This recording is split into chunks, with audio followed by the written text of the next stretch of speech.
Welcome to Andy Reviews Candy. My name's Andy, and I review candy. Andy reviews candy. Today we're taking a look at the Salted Chocolate Crunch Bar from Chuao Chocolatier. Personally, I don't consider chocolate artisan unless I'm buying it directly from the exact place it was made. However, Chuao Chocolatier chocolates are pretty much the closest thing you can get to artisan in your everyday grocery store.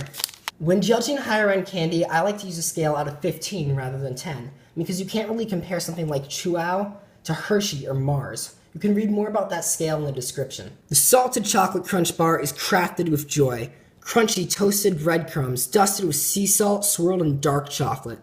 You can see the baguette on the cover. It looks delicious. I must say, I have a complaint without even opening the package. It's the package itself. It's just a cheap foil. Yeah, it's a nice looking foil, and it has the gold on it and whatnot. However, this bar runs from $5 to $6. I don't want this to get damaged.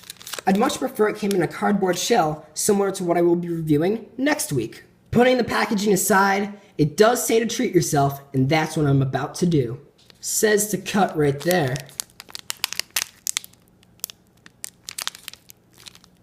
Here's the bar. Chuao was kind enough to provide the pronunciation of their company on their bar. The top of the bar is very smooth and stylish. The back of the bar is very rough in texture, and you can assume those are the breadcrumbs. With a bar of this stature, I like to go into some extra details. The bar's area is about 6 by 3 inches, or 15 by 7.5 centimeters in metric. The bar is also about a 1/4 inch thick. Looking from the side of the bar, you can see some air holes, but you don't really see any of the breadcrumbs as specified. Time for a taste.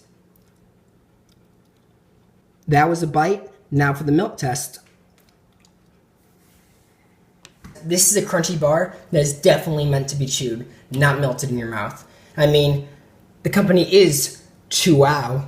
The dark chocolate is really good. It's only 60% dark, so if you're not that into dark chocolate, it won't be too much to handle. Here's where my disappointment comes in. As you saw looking at the insides of the bar, there's just not a ton of breadcrumbs and sea salt. Don't get me wrong, it's common for luxury chocolates to hint at flavors rather than shoving them in your face for the more complex palate. However, there's a big baguette on the cover. I was expecting some more breadcrumbs. The bar tastes more like an overpriced version of the Nestle Crunch Bar, but dark chocolate, more than anything else. Don't get me wrong, it's delicious. It's just not quite at the level I was expecting for the price. However, this is no Hershey bar, so it's still going to get a fantastic grade. Please refer down to the description below to understand how I score chocolate of this stature.